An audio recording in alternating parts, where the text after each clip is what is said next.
page 33, en colonne de gauche, dans le corps, le patron, c'est le foie, c'est pas le cerveau. C'est-à-dire, si vous laissez assez, c'est comme si vous mettez un bouchon sur l'autre. C'est-à-dire, naturellement, un bouchon, il flotte. Si vous voulez qu'il ne flotte pas, il faut que vous mettez un poids pour qu'il coule. Maintenant, dans l'homme, si vous laissez aller les choses naturellement, c'est le foie qui prend le pouvoir. Le pouvoir, il est à Esav, il est dans le foie. Parce que Esav, il a le Olam Hazé. Esav, il a pris ce monde. Yaakov, il a pris le monde futur. Mais Tachlid, dans ce monde, c'est Esav qui règne. D'accord? C'est lui qui règne. Donc maintenant, si vous vous laissez aller naturellement, c'est le foie qui prend le dessus. C'est-à-dire que naturellement, c'est l'émotionnel. C'est pas autre chose. C'est-à-dire qu'il n'y a pas de cerveau. Vous voyez par exemple, vous pouvez voir des réactions par exemple, qui sont des réactions très bizarres que vous pouvez voir chez des gens dans le Ham Israël. Par exemple, vous voyez aujourd'hui, il y a une mode dans les milieux universitaires en Israël, dans les grands professeurs, c'est d'aller passer le Shabbat dans des villages arabes, dans des villages palestiniens, et de s'embrasser, de danser avec eux, etc. C'est là où ils vont faire leur week-end, les grands professeurs d'université en Israël, il y en a des dizaines comme ça. Maintenant, comment...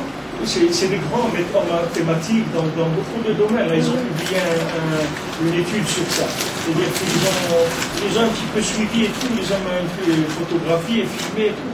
Ils vont dans des villages palestiniens passer les fins de semaine, le week-end, et là-bas, ils s'embrassent avec eux, ils dansent avec eux, etc.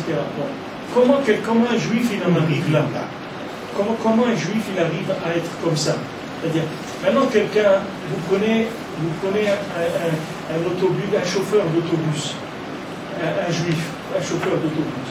Vous lui direz, est-ce que ça t'intéresserait le Shabbat, d'aller passer Shabbat dans un village palestinien et de danser avec eux? Il va vous dire, mais tu es fou. De quoi tu es en train de parler? Tu es fou. Alors maintenant, comment ça se fait qu'un chauffeur d'autobus, il va vous dire que ça c'est une folie? Et une sommité en mathématiques dans l'université de Tel Aviv, il va faire ça. D'où ça vient? D'où ça vient que celui-là, il peut aller dans une folie comme ça, et l'autre, un homme pachout, il ne peut pas rentrer dans une folie comme ça. Ça vient de ce qu'il dit ici.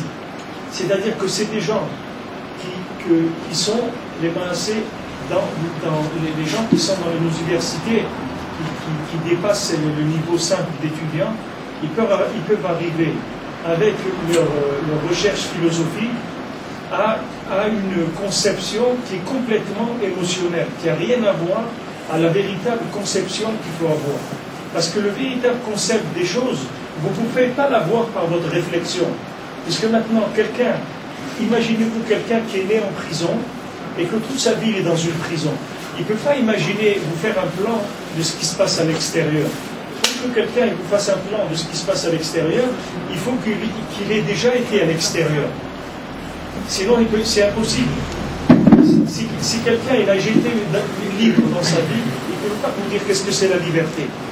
Donc maintenant, nous, on est dans un monde ici, on est prisonnier. On est dans le monde de la matière. Ici, le règne, c'est le règne de Esav. C'est-à-dire, c'est le règne du sang, c'est le règne de l'action, du pouvoir, de l'argent, des plaisirs, etc. C'est ça ce qu'il y a dans le monde. Maintenant, si vous voulez imaginer qu'est-ce que c'est la vie véritable dans ce monde, qu'est-ce qu'Hachem il entend de nous, alors c'est Kol Yaakov, c'est-à-dire que vous cherchiez la voie d'Yaakov. C'est-à-dire qu'il n'y a que les tzadikim qui peuvent vous enseigner et vous dire voilà ce qu'il faut faire de votre vie.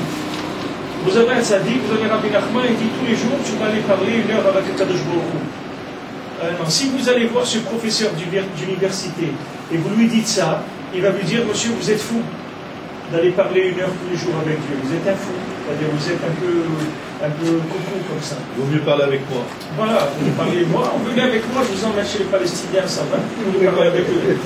Maintenant, d'où ça nous vient, le fait que maintenant on ne perd pas la tête. Ça vient que justement parce que nous on sait qu'on n'a pas de tête. Donc on va se fabriquer une tête avec la émouna des tzadikim. Alors quand vous prenez un chauffeur d'autobus pachout, lui il a une émouna pshuta.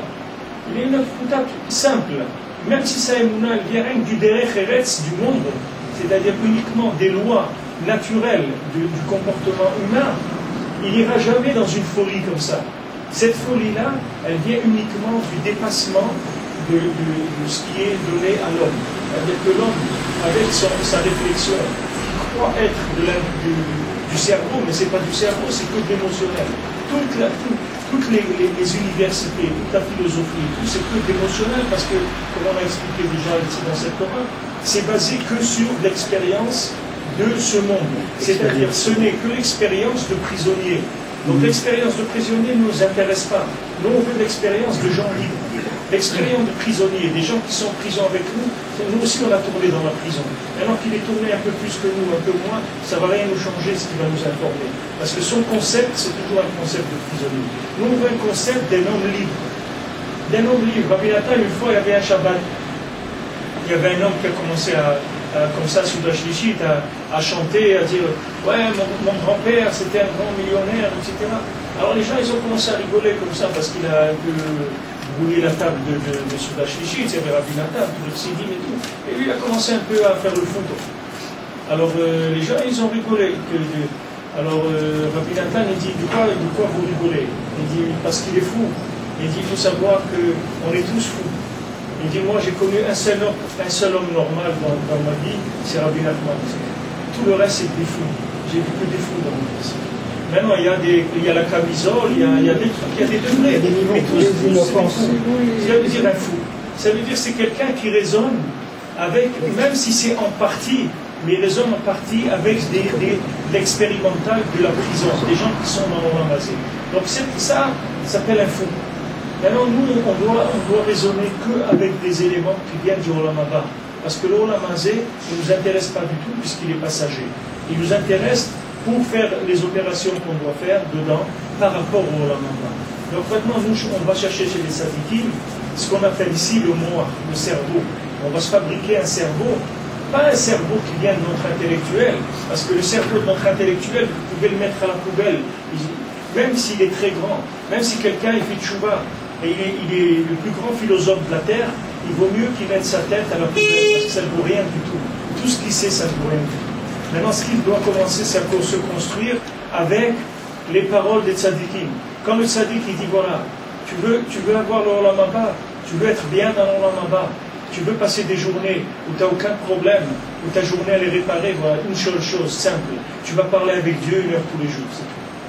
Nous, on n'a pas besoin de vérifier, on n'a pas besoin de voir que ça marche, on n'a pas besoin de nous dire, de dire oui, c'est bien, c'est une méthode de méditation.